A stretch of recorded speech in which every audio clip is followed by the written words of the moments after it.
The Roy Orbison Mystery. Finally solved and isn't good. Roy Orbison was born Roy Kelton Orbison on April 23, 1936, in Vernon, Texas. Orbison's early life was marked by hardship and determination. Raised in a working-class family during the tail end of the Great Depression, Roy was drawn to music at an early age, receiving his first guitar at age 6 and performing on local radio by age 8. Encouraged by his parents to pursue his passion, Roy found solace and strength in music, a medium through which he could express emotions that were often left unspoken in everyday life. His early musical influences included country legends like Hank Williams, pop vocalists such as Bing Crosby, and the bluesy strains of Southern gospel. After moving with his family to Wink, Texas, Orbison continued to develop his musical identity, eventually forming his first band, the Wink Westerners, while still in high school. These formative years honed his songwriting skills and stage presence, laying the groundwork for a groundbreaking career. Orbison's big break came in the late 1950s when he signed with Sun Records in Memphis, the same label that launched Elvis Presley, Johnny Cash, and Jerry Lee Lewis. Though his early rockabilly singles met with limited success, it wasn't until he transitioned to Monument Records in the early 1960s that he truly found his voice, both literally and artistically. Under the guidance of producer Fred Foster, Orbison crafted a sound that blended elements of rock, pop, classical, and country, all wrapped around his soaring, 3-octave vocal range. His breakthrough hit, Only the Lonely, 1960, set the stage for a series of emotionally charged ballads that became his hallmark. Songs like Crying, Running Scared, In Dreams, and It's Over conveyed a sense of romantic despair and raw vulnerability that was virtually unmatched in contemporary music. His most iconic hit, Oh Pretty Woman, 1964, showcased his ability to blend heartbreak with swagger, securing his status as a musical pioneer and international star. What set Roy Orbison apart was not only the power of his voice, but the sincerity and depth of his lyrics. At a time when rock and roll often celebrated carefree youth and rebellion, Orbison sang about lost love, aching solitude, and shattered dreams. His songs resonated with audiences around the world who saw in his music a reflection of their own sorrows and hopes. His appearance, dressed in black, expressionless behind his trademark dark glasses, added to his mystique, leading many to describe him as the Caruso of rock or the Big O. Though his popularity waned during the 1970s, Orbison never stopped recording and performing.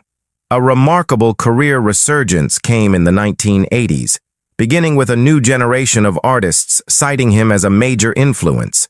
In 1987, he was inducted into both the Rock and Roll Hall of Fame and the Songwriters Hall of Fame, with Bruce Springsteen and Bob Dylan praising him as one of the greatest voices ever to grace the airwaves. In the same decade, Orbison also returned to the recording studio and made waves with a poignant and beautifully arranged duet titled That Lovin' You Feelin' Again, recorded with acclaimed country rock artist Emmylou Harris. The song, which featured lush harmonies and emotionally rich delivery, was praised by critics and audiences alike. It went on to win a Grammy Award for Best Country Performance by a duo or group with vocal in 1981, marking one of the high points of Orbison's later career and reaffirming his position as a major force in American music. The award was particularly meaningful as it symbolized his successful crossover into contemporary genres while staying true to the heart-wrenching romanticism that had defined his earlier work. Orbison's resurgence reached even greater heights in the late 1980s when he became a founding member of one of rock music's most celebrated supergroups, the Traveling Wilburys. This spontaneous and star-studded collaboration brought together some of the biggest names in rock history: Tom Petty, Bob Dylan, George Harrison, and Jeff Lynne, alongside Orbison himself. The group formed almost by accident when the musicians got together to record a B-side for Harisson and realized the magical synergy between them. Orbison adopted the pseudonym Lefty Wilbury in the group, a playful nod to his musical roots and idol, Lefty Frizzell. Their debut album, Traveling Wilburys Volume 1, released in 1988, was both a critical and commercial success, earning glowing reviews and revitalizing Orbison's profile on a global scale. His contributions to the band's harmonies and songwriting brought depth and warmth to the group's sound, and his performance on tracks like Handle with Care reminded the world of his exceptional vocal prowess. That same year, Orbison's immense contributions to the music world were formally recognized with one of the industry's highest honors, his induction into the Rock and Roll Hall of Fame.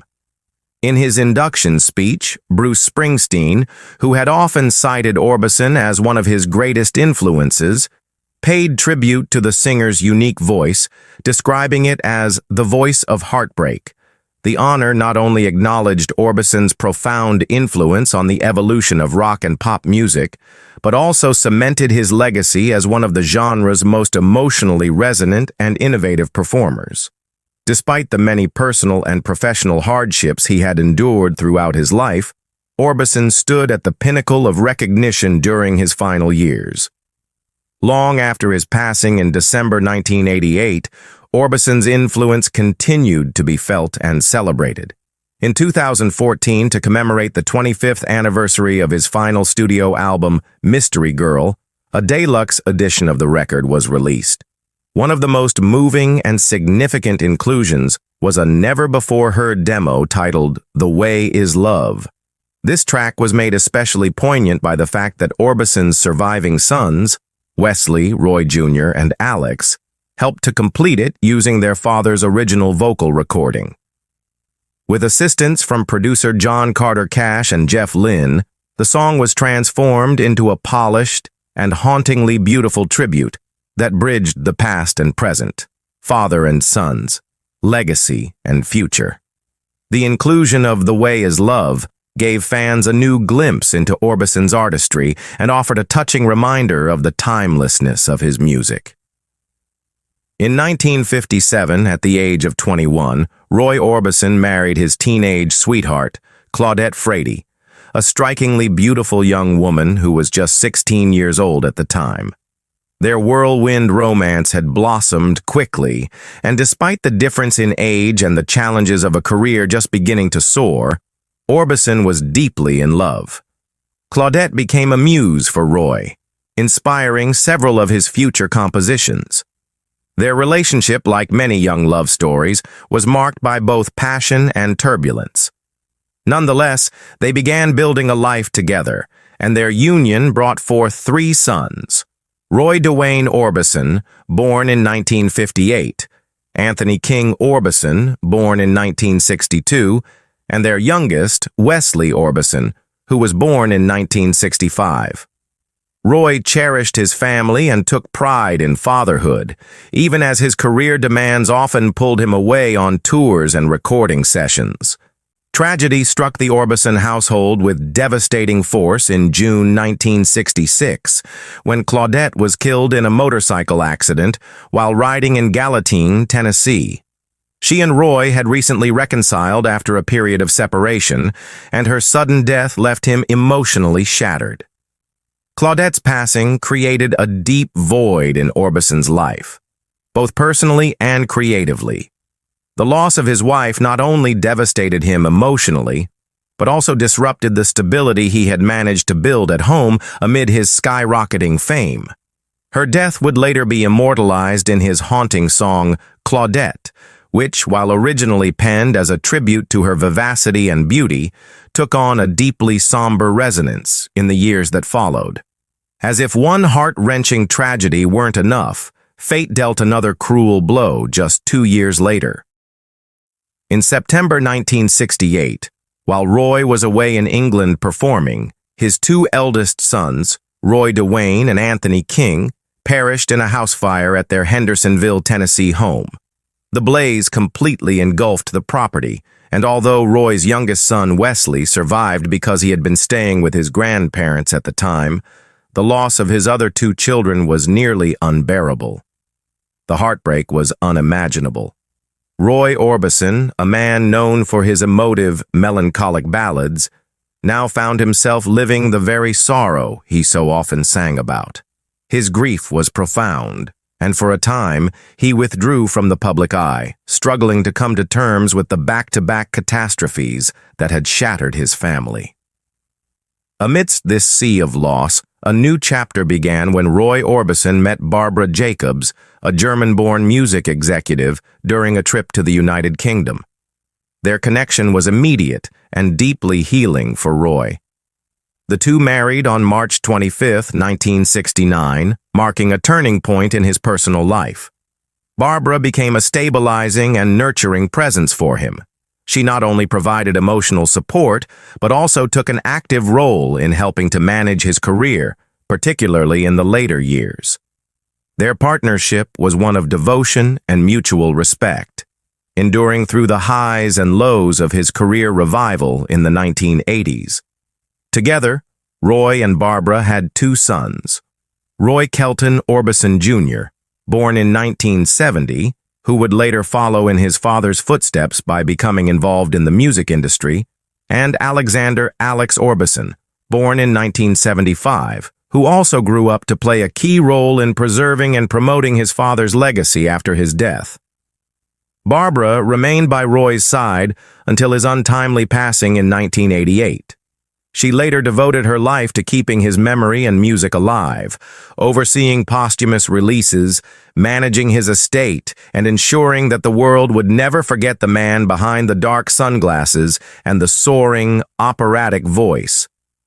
Through all the trials, Roy Orbison's personal life was marked by a profound blend of love, loss, resilience, and legacy, a story as emotional and unforgettable as the music he left behind. For decades, fans of Roy Orbison, one of the most enigmatic and hauntingly gifted voices in the history of rock and roll, have puzzled over the strange contradictions in his life, the tragedies that seemed to follow him, and the almost ghost-like presence he projected despite his fame. With his jet-black hair, dark sunglasses worn even on stage, and a voice that soared across octaves with raw emotional vulnerability, Orbison seemed like an open wound hiding in plain sight. Yet, there was always an air of mystery surrounding his persona, his personal struggles, and especially the profound sadness that seemed to emanate from his music. For years, people speculated about what really lay behind the iconic image. Was it just personal loss, artistic sensitivity, or something darker? Now, after years of speculation, investigative biographies, uncovered personal letters, and interviews with those closest to him, the veil has finally been lifted. But rather than bringing closure, the truth that has emerged has proven to be deeply unsettling, and not the kind of narrative that fits comfortably with the romanticized memory many had of the gentle balladeer. At the heart of the mystery lies the question of why Orbison's life was shadowed by such persistent heartbreak, and why his music so often seemed to predict or reflect that grief before it even occurred. Many chalked this up to coincidence or the classic trope of the tortured artist. But sources close to Orbison, including members of his early management team and some estranged family members, have revealed that Orbison suffered from intense, untreated psychological trauma dating back to his childhood. Trauma that he not only masked, but also transformed into art, even as it silently consumed him from within. Perhaps most disturbingly, recent research and interviews suggest that his iconic, otherworldly voice may have come at a terrible cost. According to documents uncovered from Orbison's early medical records, he underwent a series of experimental sinus surgeries as a teenager to correct a chronic breathing issue. Some now believe these procedures, conducted at a time when medical ethics were murky at best, may have inadvertently altered his vocal structure, resulting in the unique, almost operatic range that made him famous. While this gave the world some of the most emotionally resonant songs of all time, like Crying and Only the Lonely, it also left him with chronic pain, migraines, and lasting damage that may have contributed to his reclusive nature. Adding to the weight of the mystery is the fact that Roy's personal life was marked by an almost Shakespearean level of tragedy. His first wife, Claudette, died in a horrific motorcycle accident in 1966. Just 2 years later, a fire at his home in Hendersonville, Tennessee, claimed the lives of 2 of his young sons while he was away on tour. Fans always admired Orbison's ability to continue working in the face of such unfathomable loss, interpreting his stoic exterior as a symbol of strength. But new revelations from his private journals, which have now been partially published, paint a much darker picture. He was emotionally destroyed, heavily dependent on prescription medications to cope, and at times even contemplated leaving the music industry altogether, or worse, ending his life. Perhaps what is most sobering is the realization that Orbison's comeback in the late 1980s, just before his sudden death in 1988, was not the triumphant return to happiness that it appeared to be on the surface. Though his involvement with the Traveling Wilburys and the album Mystery Girl brought him back into the spotlight, those close to him now say that he was suffering from extreme exhaustion, untreated heart issues, and the long-term effects of stress and grief. Despite his smiling public appearances and renewed critical acclaim, Orbison was living on borrowed time, and he knew it. His death from a heart attack at just 52 shocked the world. But for those who truly knew him, it was the tragic conclusion to a life that had been unraveling in slow motion. In the end, the Roy Orbison mystery has finally been solved. But the reality is not the stuff of comforting legends. It's the story of a man who gave the world his soul in the form of song, even as his own soul was slowly breaking. The soaring voice, the shadowed eyes behind the sunglasses, the lyrics dripping with longing and loss, these weren't just artistic choices. They were cries for help, reverberating across decades, only now fully understood.